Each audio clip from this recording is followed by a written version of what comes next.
young man with a vision, in the midst of indecision, feeling like he may never fly. Anxious and afraid about the plans he's never laid, and all the things he's never tried. Oh, won't you take me? Come on and take me. Take me. Take me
Young man with a vision, in the midst of indecision, feeling like he may never fly.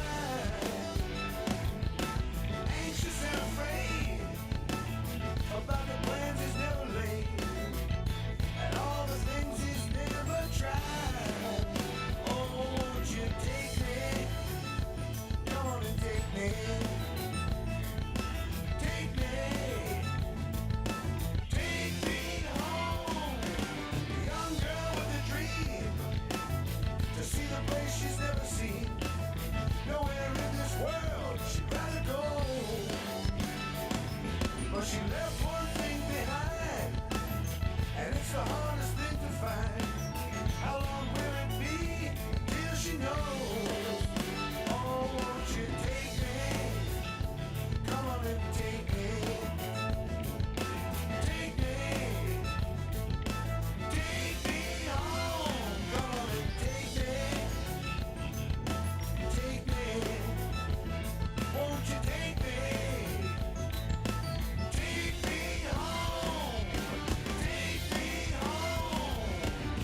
Why are we so low? Adrift out on our own. When darkness closes in, apocalyptic dreams begin. Is there something I might find to help me leave my fear behind? Won't you guide me in the night? A faithful, hopeful, shining light. Young man all alone, trouble cuts him to the bone. Nothing he would rather do than die.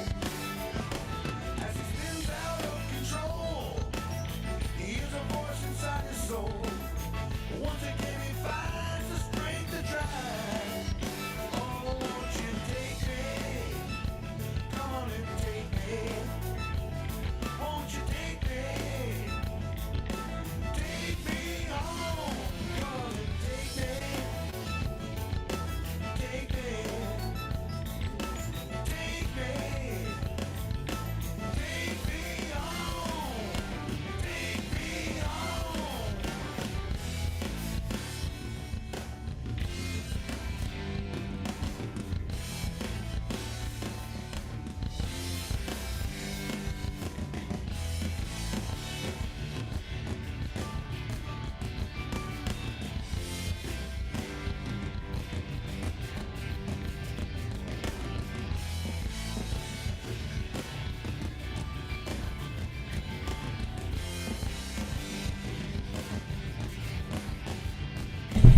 And they're off. Happy Tuesday!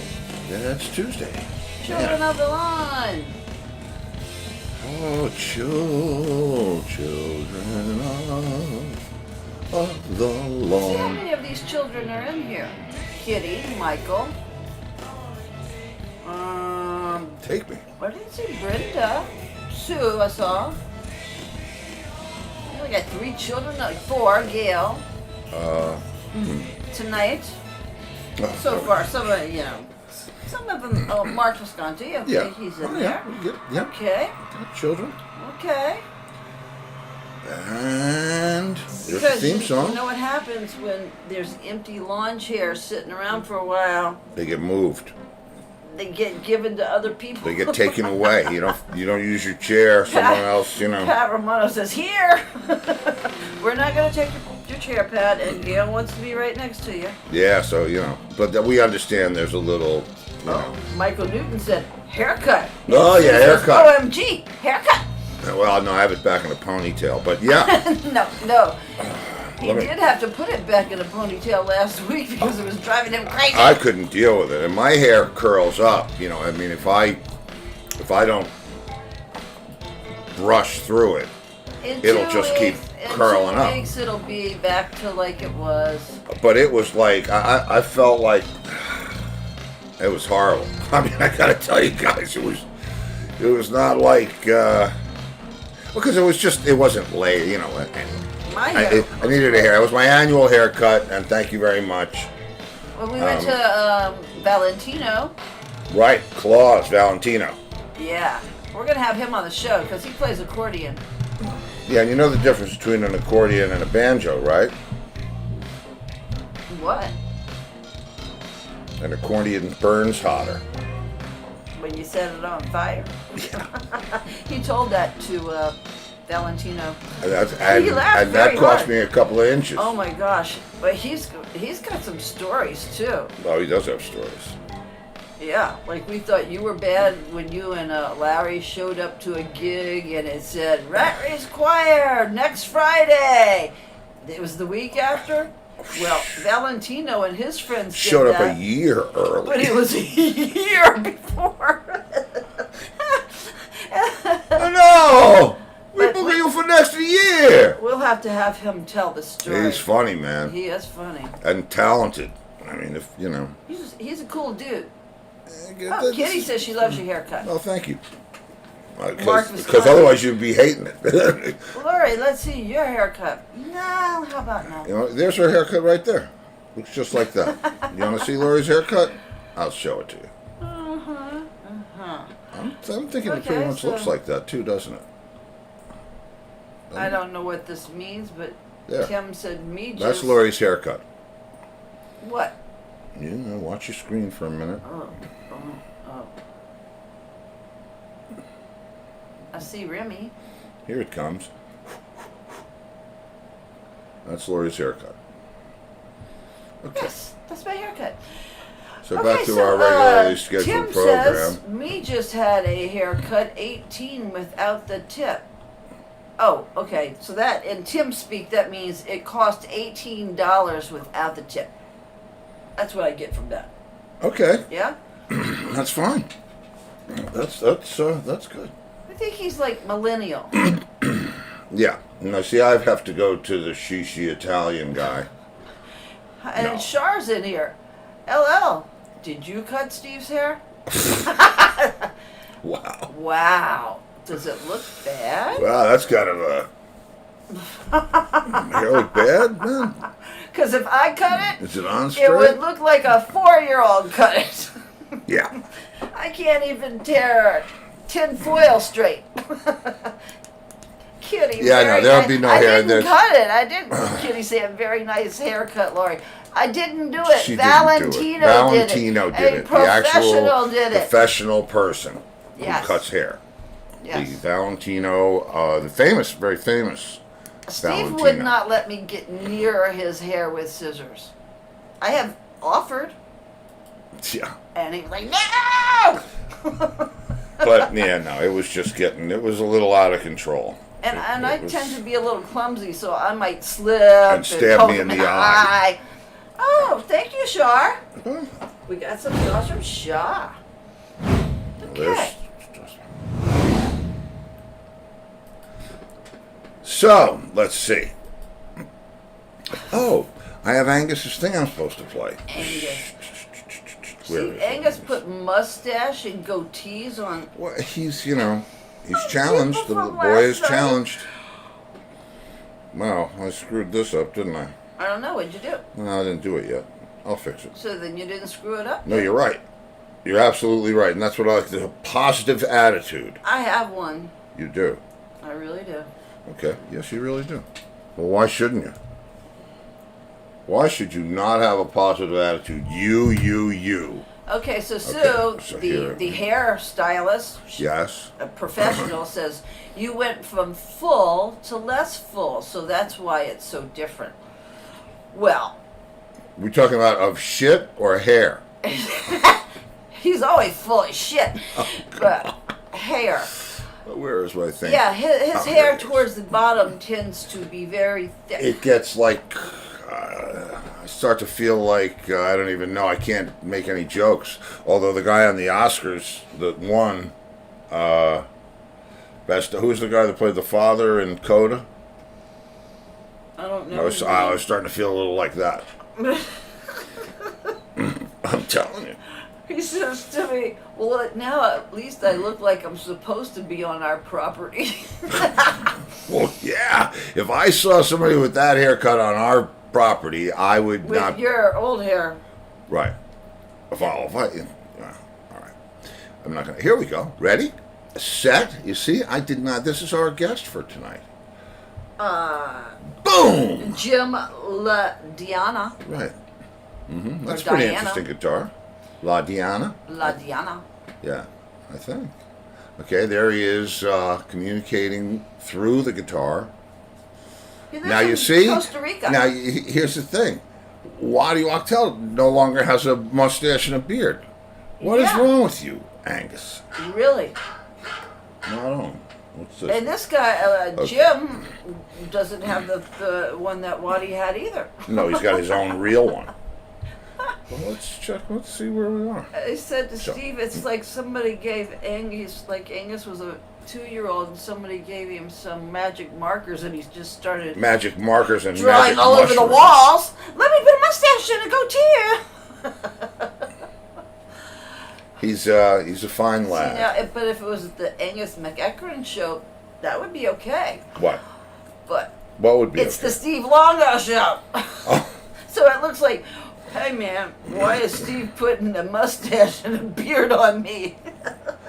well, right. That's true. And Oh, this is her subtle way of telling you don't do that anymore. he doesn't listen, so He doesn't listen. I have to have a production meeting with him. Well, that's what you know. That's what those things are for. Yeah. So let's see what else. Oh, I found something cool to play for you. What time is it? Do I have enough? Tim thinks it looks great. What does? Your hair. Oh, And thank he you. was the one that was screaming, "Don't cut your hair! Don't cut your Who hair!" said that? Who was? Tim McCullen. Oh, okay. Yeah. Oh, Mark Visconti. Too soon for a request for tomorrow? What do you think, Stevie? I don't know. I don't think so. Maybe if you really, What know. do you got, Mark? What do you want? What you want, Mark? Our guest is not here yet, so tell us what you want. Oh, that's a zebra song. Tell me what you want. As my dad would say, you got your ears lowered. Looks very nice. That's a Patricia Lawson Oh, intro. okay. Okay, he wants the band, The Weight. Do you know what that is? Yeah, I do. The band, the weight. But yeah, I do. Well, we'll see. Okay. I'll see if I can pull that up for you. Guess who's here? That would be our guest. Guess who's here? Okay. Let me turn this up so that I can actually hear him. Come in.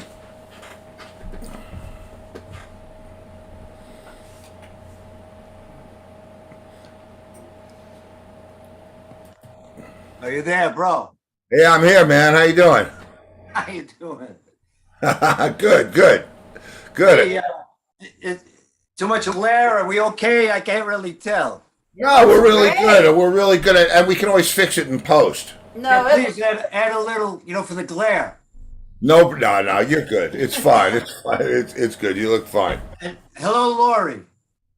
hey, How are you? good. I love your shirt, and I have to tell you, I have told Steve this many times. When I was a kid, I used to color coloring books, and I would make the dolls' clothes those two colors.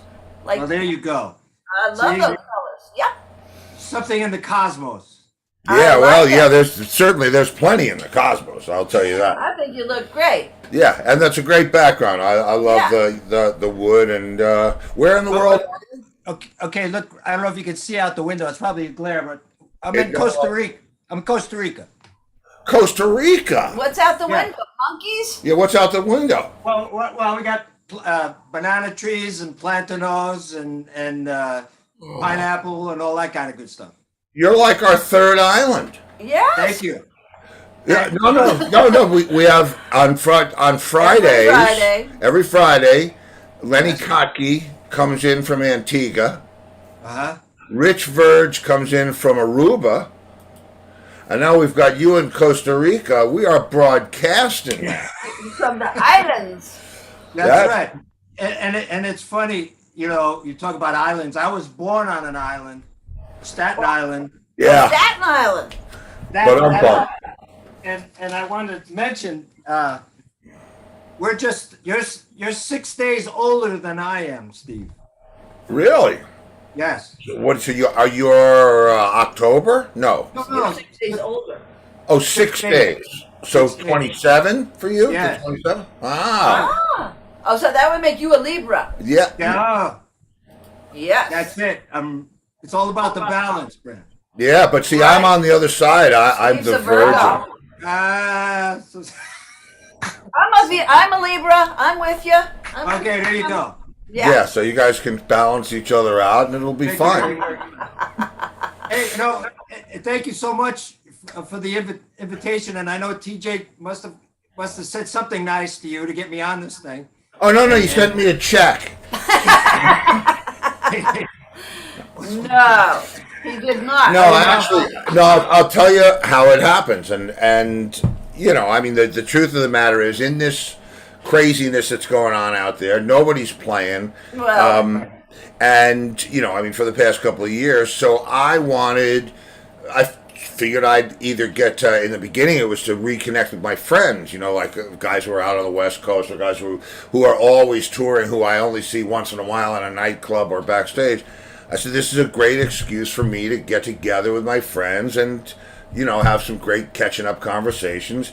And then I started to meet new people, and it was the same thing. It's like, you know, here I am in a theater in wherever, Sioux City, and there's Bob, and he's playing with Jimmy. This is amazing. So that's what it's about. And you know, and he said you would be, you know, he recommended your banter highly. yes. So Well, I got banter.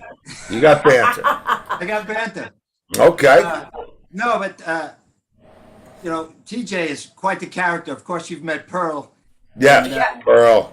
Yeah, he's a hit in Key West, and I like to think that the show you've got going now, I really admire what you're doing, because you're reaching out to people who've had this lifelong compulsion to be involved with our craft, and we can't help it. I mean, we can't help it. We can't say no to any of it. And Exactly. so I you know, I'm not one of these guys who's performed with all these big bands or all this stuff, but I've since the '60s, I've been a disciple of music, and however I can purport it, whether it's playing, you know, writing, working with I worked with special needs kids for over 20 years and brought music to that, and there's so much, and so I have some visual aids in case I need them over here. Okay, sure. Visual aids. I'll tell you what, I'm going to forget a lot of stuff, because this stuff is going to fly by like the first set of a gig. You know, it's done. Yeah. Well, you know, we do part 2 of shows. Yeah, you know, if it gets too crazy and we need to reschedule, we can always come back. No. All right. That's great. But I'll tell you the thing. You know, you said about, you know, the compulsion to play. Everybody that plays, you know, isn't necessarily famous or has a resume. Doesn't mean that they're, you know, I mean, it's Johnny B. Good. It's typical. It's the, you know, it's the kid out of nowhere that plays his ass off. And if you're lucky enough to get a gig, and you're lucky enough to play with other players, and you're lucky enough for the cards to fall your way, then you get to have a career. But that doesn't make anyone who has it in their DNA any less of Special. a member of my club. Anyway, That's right. this club. That's right. No, that's very cool. I appreciate that, and I think a lot of us do appreciate that. And I've always been like for the underdog. You know, when I started coming up with music in the '60s, of course, the Beatles and the Ventures and all these things. The Ventures. Hey, wait. Okay, here's a visual aid. That's an autographed picture of the Ventures. Look at the. wow. No, I can't see because there's a glare. Are they playing the Mosrites? Are they playing the Mosrites? And what it was, this is like in '64. I would come out and visit California because I'm, you know, from back east, and I'm at the International House of Pancakes, right? Which is a big deal from somebody from Staten Island. Right. I look over and I see Bob Bogle and Mel Taylor from the Ventures. And of course I'm shaking in my boots. And so I got enough nerve to go up and say hi to them. And they were doing a session. So what they did is we followed them to some recording studio, and they ran in and they all autographed and brought out the photo. And that has remained with me, man, since '64, this photograph. That's great, man. I mean, you know, I'll tell you, I remember I was such a, you know, 64 that was. So we were like, what, 11 or 12? Yeah, somewhere in there. I mean, I was so, that was, I think it was pre-Beatles, my exposure to the Ventures. I remember the Bat and all the different, all those different songs. And I remember being so impressed when I met somebody that finally had a Mosrite guitar because they all played Mosrites. And as it turns out, the guy that I'm producing now has a 612 Mosrite. Oh, no kidding. Wow, that's Yeah, so it's but it's funny what you remember. I mean, that sound and that spring reverb, just amazing. Since I've been out in Costa here, it's funny. I've been visiting since 2004. I've been a resident for about 4 years now in Costa, and there's like 800 miles of coastline. Wow. It's amazing in a country that's about as big as West Virginia, So you've got all this coastline and all this surfing, and so I come out here, more or less. I played kind of a rock, blues, jazz style, my own. But I come down here, I'm thinking, well, you got a lot of great calypso, you got a lot of great reggae, which is common, Yeah, but there's nobody's playing surf music, and I see these surfers all over the place. I'm saying, what's happening here? Something's wrong with this picture. So a couple of years ago, I started a trio with a good friend of mine, Jim McDougall, and we're Los Peatones del Surf. We're the Surf Walkers. Oh, that's nice. That's excellent, man. Yeah, and you know what? It just kind of went boom, and then what happened was COVID, like everybody else. But before then, we did some West Coast tours. We played in Panama, Bocas del Toro. So everybody was digging it. And now that things are starting to relax a little bit, the gigs are starting to come back. I'm gonna try to. I'm sure you'll come back. Most everybody is coming back. I'm trying to get a map of it so that we can actually see where it is. Okay, it's a very, very remote spot of Costa Rica, by the way. It takes quite an effort to get down here. Let me tell you what. Okay, well here I watch these shows, affordable beach houses, and they show Costa Rica, and it looks amazing. Like there's amazing. Like rainforest part, and there's monkeys, and it just looks very, very laid back, and I mean, there you go. It looks like it has a really good vibe. That's pretty much. I live on the fringe of the rainforest. Oh, that must be great. It's a very beautiful place. The people are beautiful. A lot of talent. Wow. Yeah, I mean, here it is. A lot of great things, and I'm really happy to be here. I've actually got dual residency. Wow. And, cool. So we're part of the whole system. That's and we're having a good time. But I think the reason why I'm talking to you is because not only because of TJ, and my big thing was, like I mentioned earlier, the underdogs, and I've always gone, for the people who need the most help. And so when I was coming up, I used to hear these great albums my father would play, and I'd hear this guitar, I'd be listening through the wall, and it just kind of went through the wall and into my brain, and that was it. I was done. I was finished. The guitar became something so important. But then I'd be looking at the albums, and I'd look at, say, okay, Mr. Guitar, Mr. X, who's playing? No credit. And, wow. and that kind of bummed me out. I'm thinking, okay, we've been listening to these guys for 100 years. On TV commercials. No credits. No credit. Blah, blah, blah. So I decided, I started doing some research, and I said, man, there's some stuff out there about studio guys. I remember Tommy Tedesco had a column.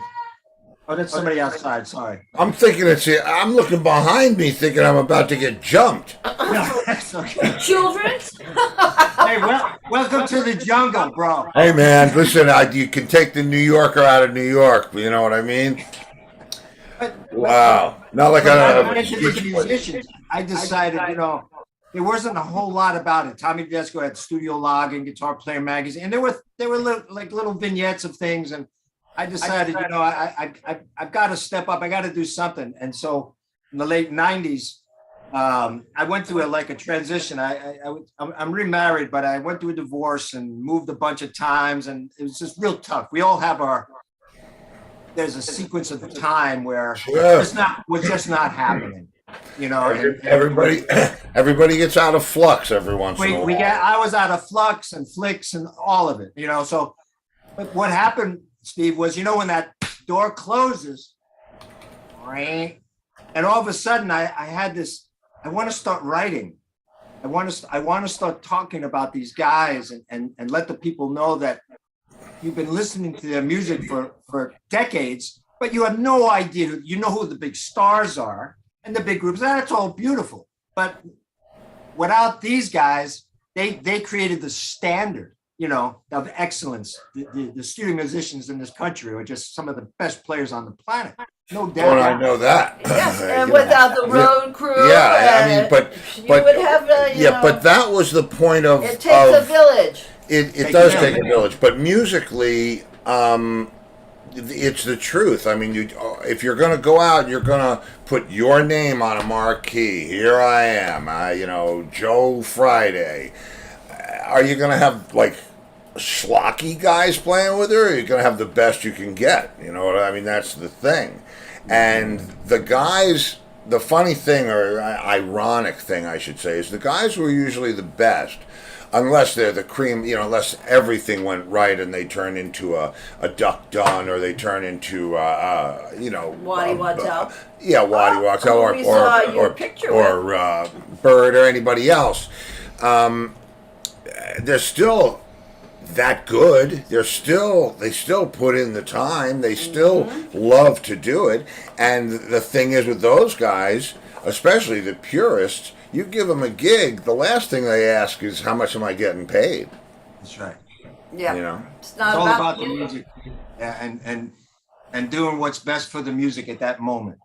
Yeah, and unfortunately, the sharks in this business, of which there are several, they smell that blood in the water, and there's nothing. Hey, kid, you want to be in pictures? I'll make you a star. So exactly. It's when I moved out in the late '70s, I moved from the East Coast. I was playing on the East Coast, and moved out to Southern California about 1977, and I started playing around town. And there was a club we used to play called Charlie's on the Beach. All right. Well, Tommy Tedesco had a condo not far from there. And so I hear that Tommy Tedesco is going to be playing at Charlie's, right? And here's a guy, he even admitted he hadn't played live in 20 years, been in the studios for 20 years, had never played a live gig. And he was a nervous wreck. Tommy Tedesco was a nervous wreck. I mean, it was crazy. I mean, well, there's no take two. You know what I mean? And it's funny because, first of all, I totally get that. And I was actually having that conversation today with Lori. All of the bands that I ever played with, I don't think of myself as a studio guy because I spent, 50 to 1 shows to studio gigs. So for me, the whole thing is live and, tomorrow night and so on and so forth. And when you hear that sound, there's nothing like live. There's just nothing like it. Like live at the Fillmore with Humble Pie. Right. It's just got an energy about it. And so, certainly I've made my share of records, but I know what you're saying. I mean, these guys are out there doing it every night and never missing a note. Well, they record a whole album in 3 hours. Think about that. Well, let me ask you a question. How long does it take to play the song? Right? That's right. Song's 3.5 minutes long. We start after 4 and we end on the on the downbeat, and that's it. How long does that take? Should be 3.5 minutes, right? Right. Yeah, it's pretty amazing when you hear the result, how pristine everything is, and but what I did, more visual aids, okay?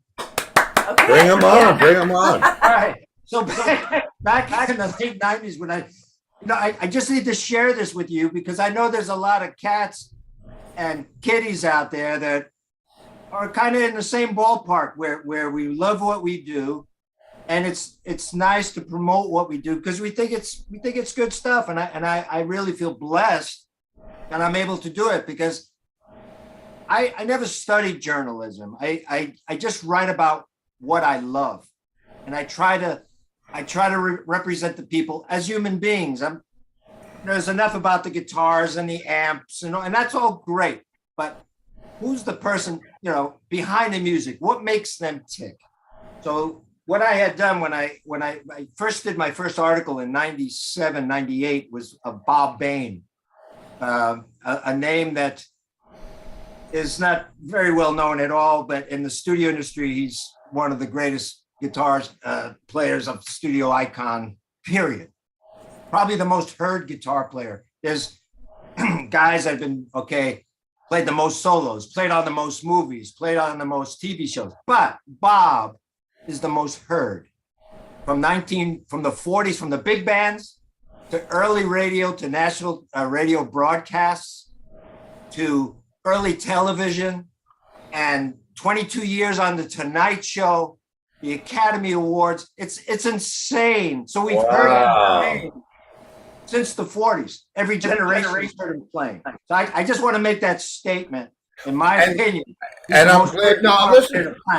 I'm glad you did because that's the whole. It's not the whole thing, but it's a big part of what we're trying to do with this show. Is you see these fantastic players that it's kind of like seeing a painting. All right, I see the painting, but you don't see the 1,000 hours that went into it, and you take those 1,000 hours for granted because they were added in such a way that you get to just relax and see the painting. You're absolutely right, and people say, "Hey, I see you playing." I said, "Yeah, I'm playing my instrument, but I'm working. I mean, we're working. We're up there." Like you say, thousands of hours of rehearsal, practice, all that stuff, all that sweat, all the crying, all the BS, right? And then you are for those 2 hours. It all, all comes to that moment. It's pretty. Well, I mean, and it doesn't really matter. It's interesting. The most excited, I remember we were kids, 12, 13, and we'd be gonna put on a concert in the basement of our garden departments. Sure. We would ride our bicycles down to the hardware store to get the things that plug into the light sockets that make it turn into AC power. That's right. We had colored lights and we got to play for about 15 minutes before the authorities got there. But there was, being that excited at 12 years old. Like when you picked the date and you knew there it was on the calendar, there it is. Oh my God, how many? 3 weeks. I don't know if I can wait 3 weeks. I gotta wait 3 weeks. Oh my God. Oh, and every day, and you wake up thinking about it, and you go to sleep thinking about it, and you plan all day long, and it's the greatest. There's nothing better than that. And I think you nailed it. There is an excitement and adrenaline and a fellowship. I mean, all that thrown into live music. The music is great, but it's all that other stuff that people who haven't really participated in that, no idea. I mean, they just don't get it. And you can explain it, but until you get your feet wet and jump in, it really is a great experience, especially when you have great camaraderie and jokes and fun going on. Exactly. It's greatest. It's not about a resume. A resume is just a sign of how lucky you got. You know what I mean? That's all that is.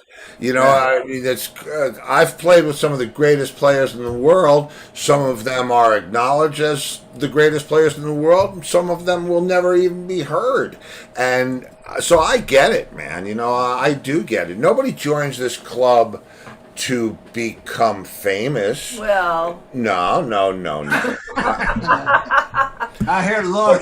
These days they do. The inspiration, but no. First of all, there's joins this club. Okay.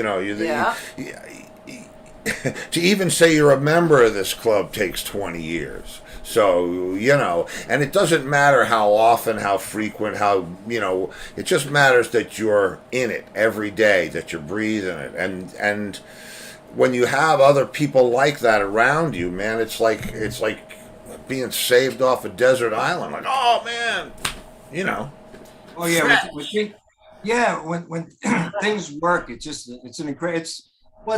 you're living a kind of a miracle it's all happening spontaneous, and it'll never happen again. And it's just wild to have that go around and through you. Yeah, man. People think. You're right, and I tell you what, I've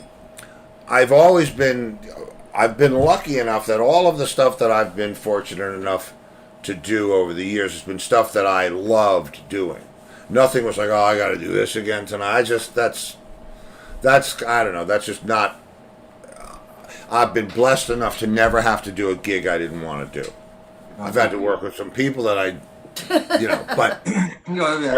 but the music has always been yes, man. And when you're inside the song, and whether they're 3 feet away from you or however far, you're in it and it's there. And the only thing that connects you to those people is the music, and that's the only thing that matters. That transcends any bullshit. It transcends any static, because if you're up there and you're playing that way, connected to another player, you're experiencing something that not many people will ever know.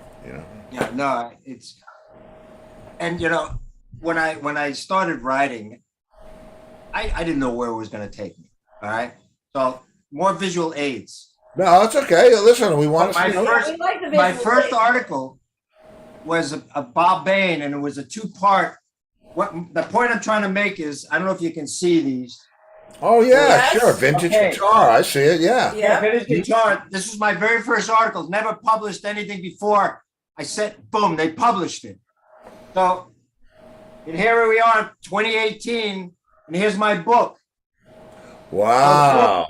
You don't give up. You don't stop.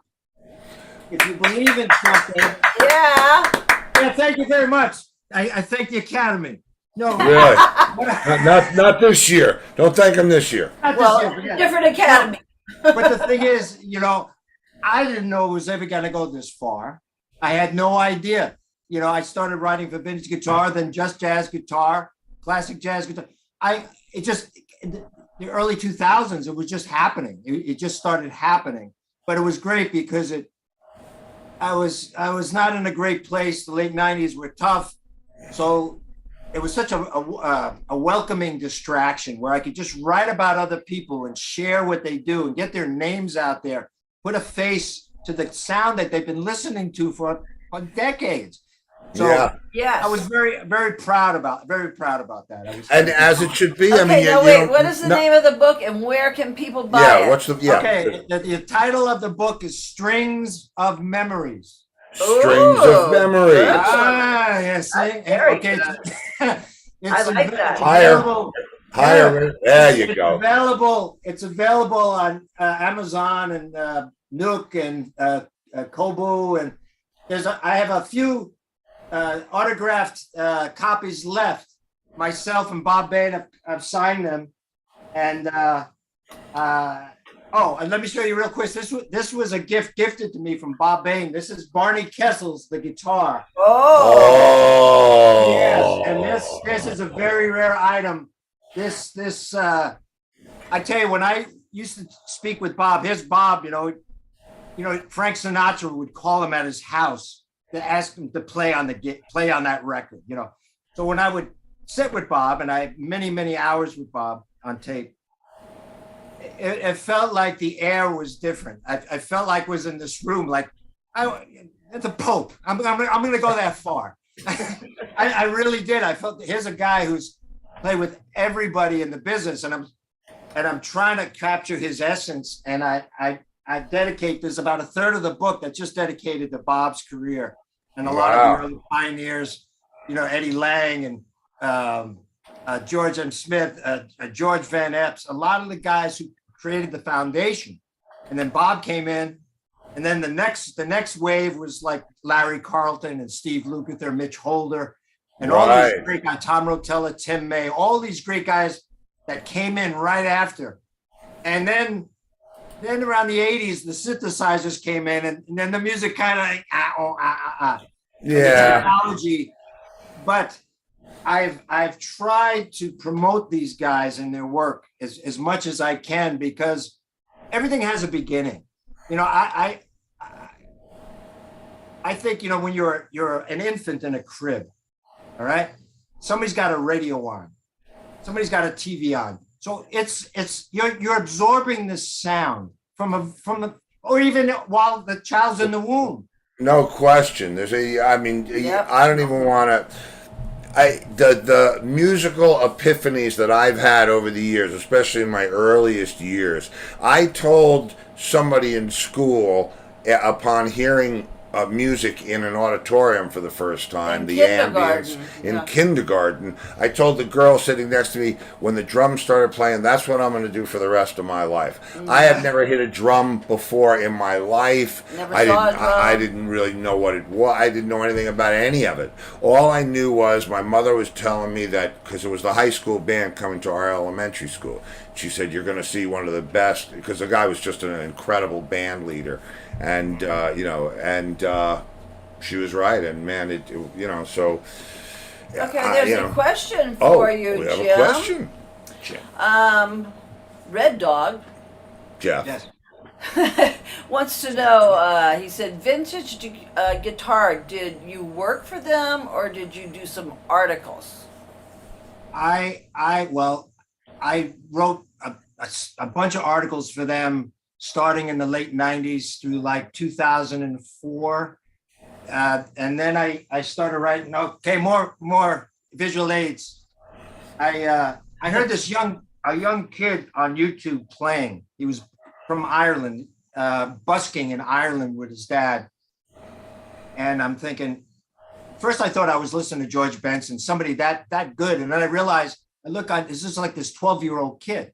Wow. So I contacted Ed Benson from Just Jazz Guitar. I said, hey, you know, I've done these other articles for you and everything. It's been great. I said, I just heard this kid, you know, we should talk to him. And there he is on the cover. I did the cover. Wow. Who is it? Up a little higher. Yeah, put it up Andreas higher. Verdi. Okay. Okay. I have to give him the plug because super talented kid. But I just want to say, it can happen if you believe in it. Oh, That's all I'm telling you. You know You know what? what I mean? And then I don't know if you're a big Hank Garland fan, and there was a movie that came out called Crazy about the life and times of this really great studio guitarist. It was produced by Steve Vai. Oh, Really? Oh, crazy. Oh, you got to check it out. So Okay. what they had done, I went to see my friend Dan Sawyer play with Tom Rotella, just these monster guitar players. I mean, just, you know, you just whoa, you know, you're in awe, right? So Dan knew I was a writer, I had done things, and he said, hey, I have to tell you about this project I just did. I said, yeah, tell me about it, man. He said, well, Steve Vai and these people are creating this movie about the legendary studio musician Hank Garland. I said, oh, that is so stinking cool. Anything about a real life musician is great. Yeah. So he goes, well, what we did, because he did a lot of the stuff on Patsy Cline, Elvis, all those classic tunes, right? So they got the original recordings. They had Larry Coons, who's another monster guitar player in the West Coast, replicate all the jazz stuff. And Dean Parks, who's another, you know, denizen of the studios, replicate all the country stuff. So what they didn't want was to show the actors' hands completely out of sync, which is, you know what I'm talking about. Of course I do. You gotta I leave the hate room. that. You gotta I leave hate the that. room. So Dan Sawyer, another great guitar player, friend of mine, studio musician, what he did, he learned all the parts, and he would wear whatever the actor who was portraying Hank Garland in the movie, he would put on that shirt, and whenever they showed his hands, it was Dan Sawyer's hands. Made parts. So my article was called Hank's Hands. Yeah, and it was just talking about how the whole thing came down. It was the director Rick Baker was a guitar player. Steve Vai produced it, so it was directed by a guitar player, produced by guitar players, about a guitar player. And it's a very interesting story because there's a lot of strangeness that occurred around his death, and his attempted death, and it's a very good story. If you haven't seen it, I highly. I absolutely. First of all, I'm very proud of Steve Vai. He used to come to see us play when he was too young to come and see us play. And to watch his career and what he's done over the years has been phenomenal. And he's a great player, and it's amazing what everybody's done. But well, you know what I think is really cool. I think that if it weren't for people like Jim, the guitar player he saw that was busking on the streets in Ireland would not have been on the cover of that magazine. But that's, excellence always finds a voice. So here's to you, Jim. Yeah. Well, thank you very much. And a few years later, Quincy Jones produced his first solo album. Really? So I'm really happy. Sweet guy, sweet family, everybody. The father. Bandy plays bass, his brother plays drums, and this killer trio. I saw him play Donna Lee at McCabe's in Santa Monica. I mean, thankfully I was sitting down at the time because it just knocked me out. So I just love that there's talent. One benefit of the internet, I don't think a day goes by where I'm not floored by talent. Oh, it's all sizes, all colors. I don't care. The talent is just like poof, poof, poof. It's creativity really is what it is. A lot of people poo-poo the digital age because things are so easy. Yeah, it's not. It just makes it just gives you more opportunities to be incredibly creative. And if you use something differently than everybody else does, then you're an innovator, and that's that's all you can ever try to be, is original and true to yourself and what gives you the joy to play. And that's what it's all about. That's why we do what we do. And the fact that that you commit it to the page so that other people can enjoy it, that's pretty cool, man. I mean, well, I thank you very much. And I'm also proud. I got the book in a bunch of libraries, and then I found out, okay, this is another, you don't know until you try something, right? You got to try it. No one's going to do it for you. So one day I'm just looking on the internet, and I hear about this Barney Kessel project out of the University of Missouri, Kansas City. And so I look at it and I say, man, Barney Kessel, that is so cool. The group of the staff and alumni, they got together and they put together this thing. And so I contacted him. I said, hey, by the way, I said, I've written this book and I've got a lot of really pertinent information because I interviewed family, siblings, not promoters, none of that stuff. Everybody's behind the scenes. So I'm getting stuff literally from the horse's mouth that's not printed anywhere. So I'm happy to tell you that my book is going into it's a private library on the campus. It's the LABUDDE Special Collections Library at the University of Missouri, Kansas City, that is only for scholars and educators. Oh, man, right. we have a here we go. We have a scholar on our show. Scholars. Oh, thank you, Shar. Yeah, scholar. Stars. Oh, thank you. Oh, Shar, thank you. Yes. Thank you. Scholar. Listen, I'll take it. I said, but it just took me to ask. It took me just to throw it out there, and they got the book, and they said they did it, and I don't know, it's things that happen like that you don't think about.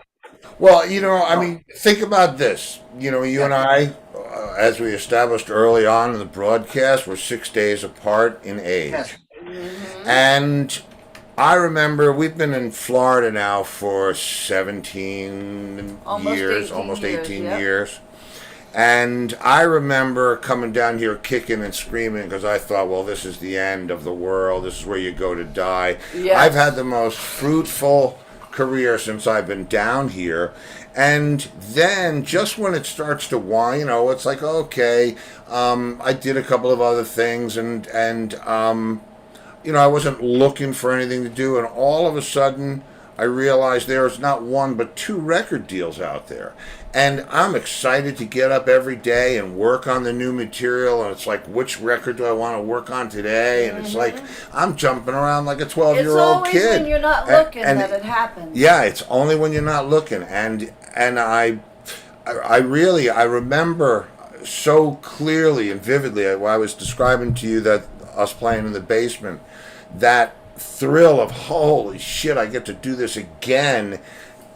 I still have it. I mean, you know how old we are, and Yes. man, instead of getting up going, oh, where am I playing today? Or, oh, what do I got?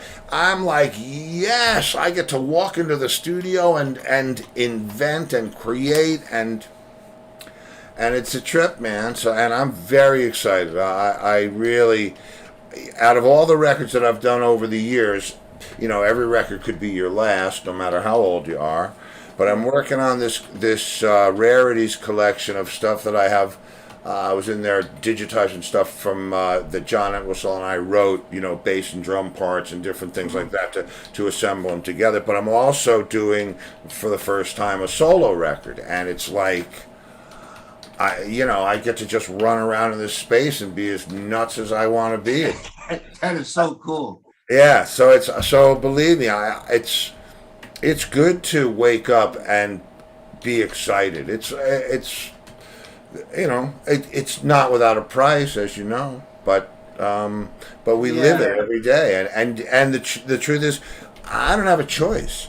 I would be like a plant without water if I was selling used cars or doing something that I wasn't passionate about doing. Not saying that isn't a good thing to do, because I have a friend who does it, and he's the happiest guy I know.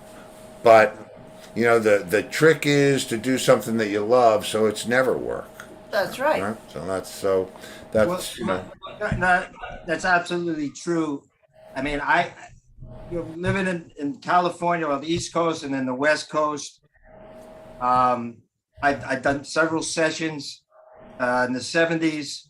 I did a session of my tunes. We recorded 6 tunes and mixed them all in one day. And within 3 months, I had a letter from Barry Menace, who's a entertainment attorney in Los Angeles, wanting to promote my music in Japan. Wow. And I said, wait a second, we just had a rehearsal. We recorded these songs. Right? And things like that happened. Then in the 80s, I did another session, had more good luck. You come real close. But, okay. So, you invest all on my dime. You know how it is. You do the thing. You record. You get the musicians. You write the tunes. You rehearse. And now, here it is. Then I did a big session in the late 90s. Now I've got a lot of these tunes out on DistroKid. There's that website, DistroKid. So, most of my songs are out there on YouTube and all these different places. And that's like, finally, even though some of them are from the 70s, they're still valid. Because, the tones, of course, are a little dated because, it's just older. Yeah, I did master it. 8-track, 8-track, 1/4-inch tape. Kayakagi on keyboards. He became Miles Davis' last keyboard player. Wow. I recorded my stuff with him in the 70s, all right? He's now the professor of jazz at Irvine University, all right? So all these things happen. And so, you kind of forget. I forget sometimes what you've done. Some recordings, you've done. You're too busy doing it. You're still doing it. I'm not looking backwards. And if there's something that I haven't seen before, I have to look forwards. But listen, I tell you what we're gonna do. Did Angus send you the questions? Did you get the questions? The 5 questions? No, I didn't get those questions. You didn't get the 5 questions? Oh, that's right. They're easy. All right, they're easy questions. What I'm going to do, I'm going to pay. Why? I'm gonna play a commercial. I'll meet you back here in about a minute, and I'll give you the 5 questions. This is the musical test of your life. Christ. All right. Thank you. All right, I'll meet you back here. We'll see if you. All right. So hold on. Don't go anywhere. All right. Okay. Most of you know I live in Southwest Florida now, and one of my favorite places to grab a bite to eat is Jason's Deli. Scott and Diana Willis have been in business here for over 20 years. The truth is, Jason's Deli has bigger choices of better food. You can eat healthy and enjoy the taste of quality ingredients. They're open 7 days a week for dine-in, pick-up, or deli delivery. With 4 convenient locations from Naples to Cape Coral, Florida, they are a must-try. Jason's Deli, where all good things come from wholesome ingredients. And Bradley's Jewelers in South Fort Myers. Diamonds, bridal, you name it, estate, custom design, and expert repair. Bradley's Jewelers, South Fort Myers. They specialize in amazing moments.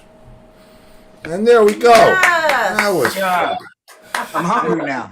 I know. Everybody says that. Everybody says that, and I'll tell you what. Coming from New York and coming down here and finding that place, I would advertise that place for free. Yeah. Yeah. But are there delis in Costa Rica? No, not delis. But I tell you what's so interesting about this place, Steve and Lori, is that nothing is contained. Everything's open. You have a ceiling, you have a floor, maybe a wall left, and that's it. Everything is open all the time. The temperature inside my house right now is exactly the same outside. Right. Wow. Because So of I walk out in the morning, have a cup of coffee, my chonies, and I'm just standing there going, okay, hello, Mr. Monkey. Hello, Mr. Perezoso. Hello, Giant Macaw. I mean, it's really a fantastic place. Right. It really, well, for me, as a kid growing up, besides music, it's music I kind of lost myself in, and then critters, little animals and reptiles. So when I first came here in 2004, I'm getting closer to the coast, and I can feel myself like shaking, like something was happening. Like there was an energy. It's like you hear that expression, you get into something. It was the opposite. I mean, it got into me. I mean, I could feel myself. I said, man, I feel so at rest. It's so peaceful here. I felt like, man, it's just like I'm home. And in a way, it was like I'm home. It was. There you go. I mean, it's part of the thread. It's a wonderful thing, And so, what are the questions? I'm sorry. Okay, here it comes. Okay, you're in Costa Rica. You've been to a few places in your life. You're traveling. Favorite place, favorite restaurant on the road, anywhere in the world. Doesn't have to be shishi. Well, I can tell you when we played in Panama, there's this little place called Doghouse Pizza. That should tell you everything. It does in Panama. Good. Yeah, and it was in Bocas del Toro. That's where Jimmy Buffett sold. Well, I shouldn't say sold. I say sold his Wild Oats, and so we played there. There was this little hole in the wall, and I tell you what, man. When you're playing in, all I knew were the members of the band. I mean, I didn't know anybody. Well, yeah. Well, you find this little hole in the wall, and it's like, my favorite little pizzeria. It just belongs to me, kind of a thing. Yeah, so that was a great experience, being in Bocas del Toro, eating in this little hole in the wall. But it's all about the vibe. I hear you. The vibe was just so good. That's why we asked the question. Yeah, 'cause we're some of looking our for the favorite vibe. places are holes in the wall. Yeah, I mean, that's it does it. It's kind of like a stereo mix. Nobody sees how it got there. They hear left and right. That's what they hear. However, it could. When I was learning to play golf, I'm trying to ask all these educated questions, and my coach said to me, the ball really doesn't care how you get it to the hole. So anyway. So there. Okay, so moving right. I got my Number two. sample. So number 2, set list comes out. Doesn't matter who you're playing with and when. Favorite song to play live. Oh man, we're playing this tonight. Favorite song to play live. Well, believe it or not, with this group, we play. I don't know if you've seen the animated film Rango with the lizard, the chameleon. Yeah. Yeah. All right. At the end, while they roll in credits, there's a tune that they play, and it's Rango theme rolling, and that's when we play that. That's one of my favorite. Now with this band, it's crazy because it's like this country vibe, but it's kind of a rocked out country instrumental. Yeah. Man, when we play that, people say, I've heard that before. It sounds like the Shadows or something, but I've heard it. I said, well, if you've seen that movie and if you've stayed for the credits, because it's not but it's the ending credits. I always stay for the credits. I've been in the credit roll. I understand All right, the there credit you roll. go. I know the credit roll. You watch Rango theme credit roll, and I'll listen to it. I'll And fast the forward music through the whole credits thing. are always the last. Yeah, they're always. And it's a really great film too, I think. Anyway. Oh well, then we'll have to check it out. No, They're check it highly out, recommended. Okay, Thank you. next one. Set list comes out. You're not so happy to see this song. I don't want to play this song now or ever again. Great song, look, but what's that song? Well, you don't want to mention this, because then yeah. Well, there's. I don't know if it's a song or if the vibe doesn't feel right. Now I've been in a situation where the crowd is that, and then you look at the set list and you've done everything. You've done everything. And although what we used to play when I was playing in California with a really great trio, Doug Johnson on drums, Trevor Lindsay on bass, we used to do it. I shouldn't say I didn't like it, but we did the Marcus Miller version of Frankenstein, Jaeger Winter tune. Really? And he does it's more or less the song is there, but it's kind of an involved tune. And so it's one of those tunes where you're playing it, you want to enjoy it, but at the same time, there's no like not being on your mark. You know what I mean? Yeah. There's certain tunes that, okay, this is one of those tunes that, hi everybody, but I'm not making any eye contact with anybody. I'm just going to play the song. But it's a good tune. But it's Okay, so Frankenstein, but Marcus Miller's version. Marcus Miller version of it. I gotta hear that. Yeah. Yeah, it gets funky. That's all I can say. Oh, I'm sure. Marcus. Come on. That's. Yeah. I never played with him. I played with Stanley, but I never played with Marcus. But he's a monster. I mean, those are the real guys. They're real as real can be. Okay, so you're a guitar player born and bred, right? But if you couldn't play guitar, but you could absolutely kill at any other instrument on the planet, piccolo, Chinese gong bells, anything, what would you pick? I love the drums. I would love to play. When I sit behind the drums, it's like, all right, this is where I'm supposed to be right now. I just feel comfortable behind a set of drums. Now, I played drums in some gigs, just grooves. I've no fancy solos, but I have a lot of appreciation for drummers, and I get people left and right. I tell you what, they say, oh, I can do that. So everybody comes out and they sound like a monkey. Okay, now hold the groove for 2 minutes. Yeah. So what's the average length of a song? Say 3 minutes. Now just go boom, bop, boom, bop, boom for 3 minutes without any deviation at all. Almost impossible for any human being. Again, going back to the studio musicians, how no punch-ins, no nothing. It was all live, but it was perfection. John Robertson, all these greats. Because that's the way it's supposed to be. There's not, that's what it's supposed to be. All right, now I got a feeling this is going to be a good one. And kids at home watching, write these names down because you may not know them all. But if you could play one gig with anybody or any group of guys living or dead, who would it be? Well, I tell you what, if I could do a gig with some of the guys that have had the honor of interviewing some of the studio musicians, to do a gig with those guys, and I've done some playing with some of them on gigs, but I mean to do a real bona fide gig, man, you know, that would be it, because I just have so much admiration and respect for these guys. You know, they go, Jim solo. I said, no, I'm just gonna comp. That's fine.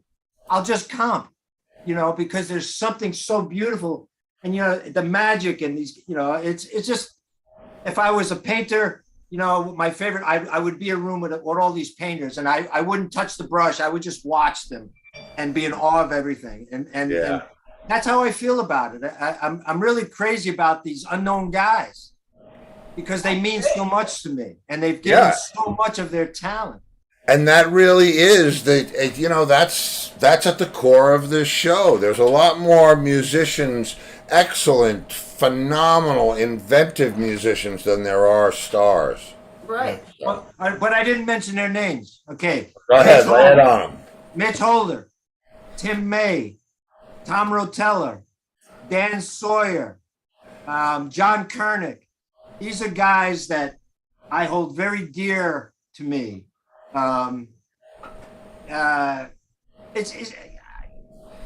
It's hard to explain. You know what it is. Not to me. I know what it is. It's impossible to explain. You know, when I sit there and watch them play, I'll never forget that. I was sitting with Bob Bain watching Mitch Holder play one time. All right. And he takes a chord solo. And, you know, chord solos are very difficult.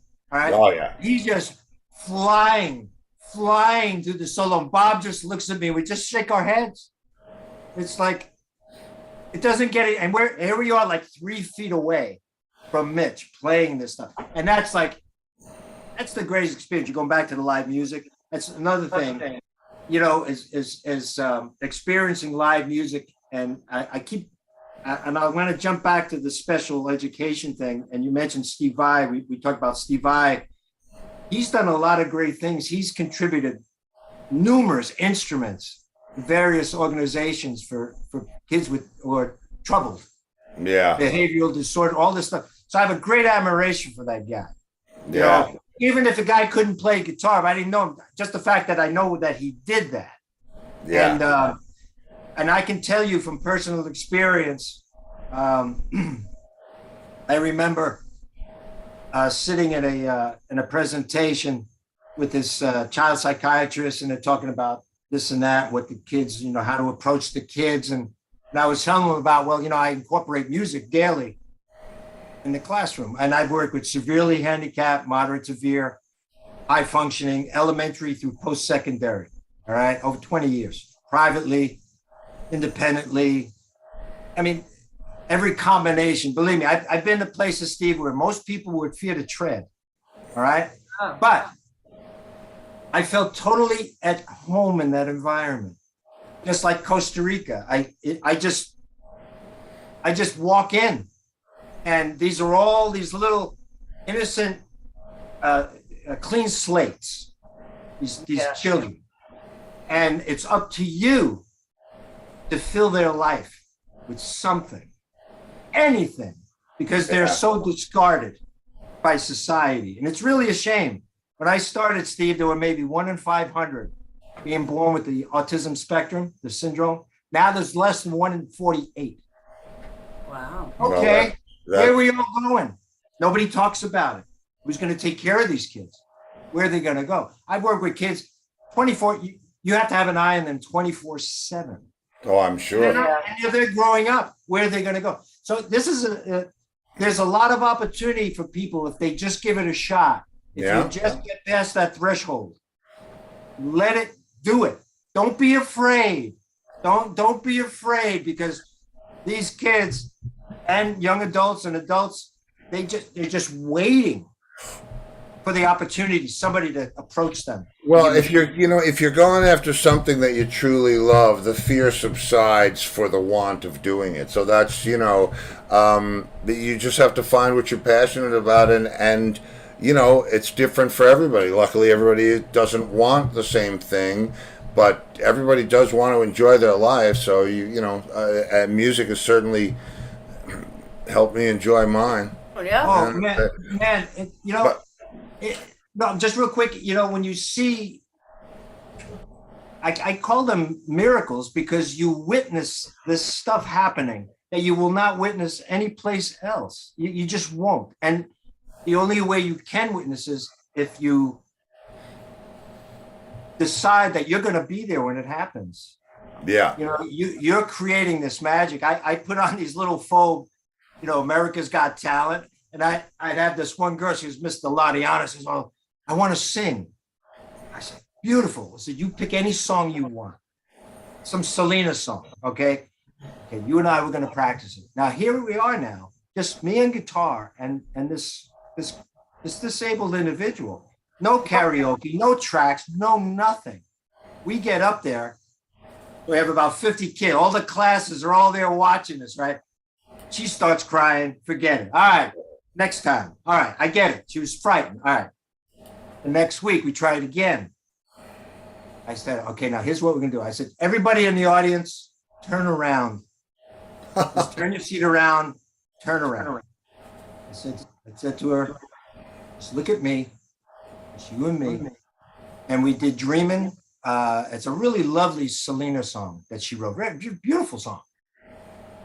And I tell you what, she went through that thing. Everybody turns around. They give her standing ovation. She's weeping and I'm like, oh my God, this is so beautiful. And after we finished the first thing, she goes, "Mr. Ladiana, I want to do another song next week." Oh, that's great. yeah. And then she helped me assist some of the other kids. And so it's just the opportunity. You could be the greatest drummer in the world. If somebody said, "Here, Steve, let me show you these drums." You know what I'm saying? Sure, Sit down of course here. I know what you're saying. And I it's know what you're saying. And it's with these kids. And so they would anytime there was a problem, they said, "Get Mr. Jim." And there's child's having a bad day. Like we all do, but they express themselves differently. Yeah, well, listen, oh, I'm sorry, I'm getting rewarded by my fans. Thank you, my That's a beautiful shark. people. Before I let you go, let me remind you about if Angus didn't tell you about Friday nights. On Fridays we have the free for all. And which basically means anybody that's ever been on the show comes in, and it's just a big party on Friday night. So you're now indoctrinated into the group. I love to participate. Oh, you got it. I'll make sure that Angus hits you with the invite for sure. Hey, can I show you a couple more things before you go? Sure. All Yeah. right. Now, this is the proof. This is late 60s, this photograph, that at one time, I'm channeling Jimi Hendrix now. I see. I saw that before.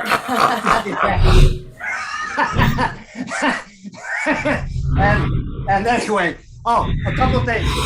Another thing I'm very proud of.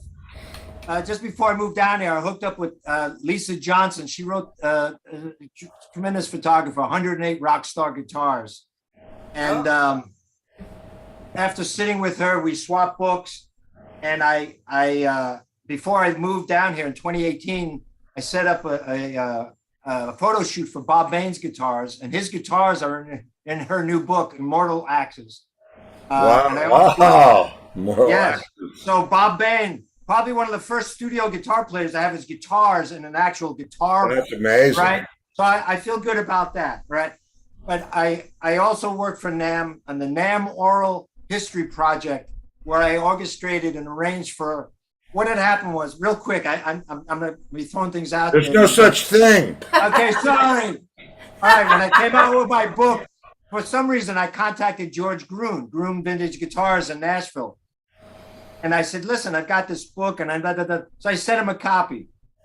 And so he contacts me in a couple of weeks. He goes, I've been in this business. In fact, I've got a quote on the website for the book. I've been in this business for 100 years. And there's things I never knew before till I opened this book. I thought I knew everything. And I said, "Man, that's great." So he had me come down. This was NAMM 2014. He had me do a book signing at Groom's Guitars. It was his 45th anniversary. It was great. It was during NAMM. So what had happened was all these people are coming in. I'm sitting there with my book. I can't believe I'm sitting there at Groom's Guitars. And I met the NAMM historian, Dan Del Fiorentino. So I gave him a copy of the book. So he says, Jim, we want to interview some of these studio guys. You can get them. You can get them. Well, I know these guys. And I said, sure. So I arranged to have these interviews with a lot of these guys. And I had the interview. I got the interview with the Whale, Ray Shear. I don't know if Ray Shear created Guitar Center. Oh, okay. Yeah, okay. Okay. Yes, he created Guitar Center. So when he sold Guitar Center, because I know the writing was on the wall for a lot of these guys in that business, he only did one interview for Fortune 500. He didn't want to talk to anybody. I got him. So he All right.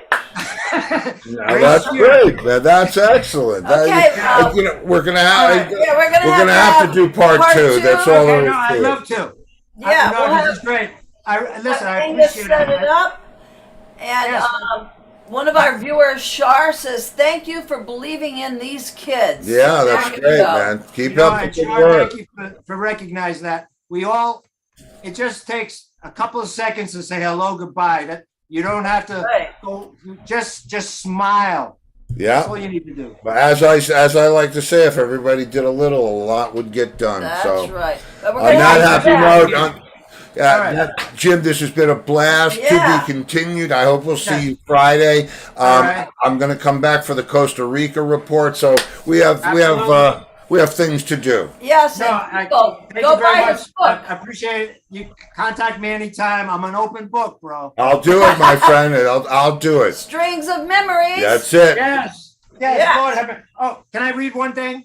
Sure. All right. Hold on. All right.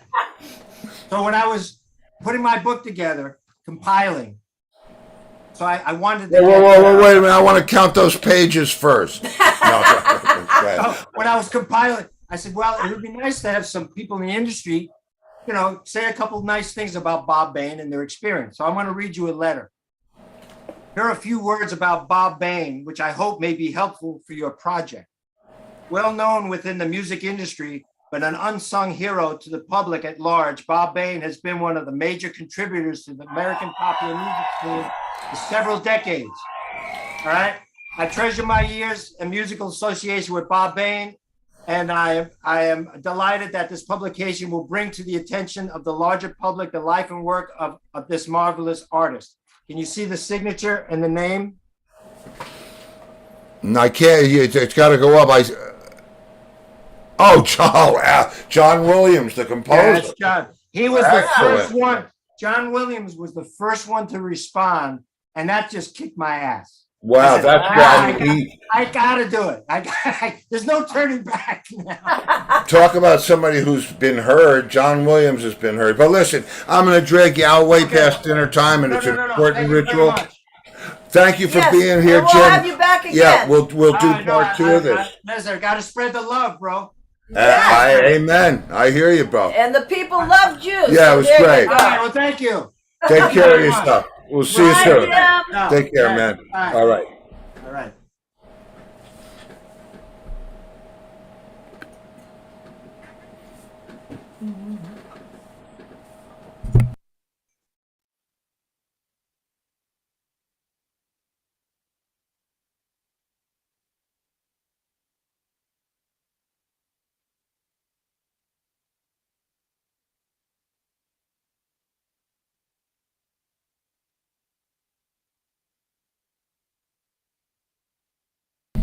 Wow, that was awesome. That was really good. Man, Yeah, so, that's someone that likes helping people and making a difference in people's lives. but you see, the thing about it is, and, I mean, I know what I know of my guys that influenced me in my time, but he's got like that real deep appreciation for the guys who aren't the household name, Yep. and that's that's pretty cool. That's right. That's pretty cool. So He was a great guy. So, So- we'll have him back. Yes, we'll have We will Jim definitely back, have Jim LaDiana back. and we'll get him to do the Costa Rica report. We should have him read a little bit of his book, too. We could do that, Yeah. that and more. Okay, so tomorrow night is Anything Goes Wednesday. So far, we only have one request. Only one request? Yes, and that's Oh, from wow. Mark Visconti. Okay, and he wants the band, the weight. He the wants the weight. Yeah. So no one else has asked for anything. So Nobody cares. They've we'll heard just everything. pick some stuff out for you. And They don't care. They just don't you know they were so interested in what Jim was saying, they didn't even think about it. It's not that they don't care, Steve. So If I we'll don't see see you you in tomorrow the night. future, I'll see you in the pasture. Good night, everybody. Good night, kids. Be safe.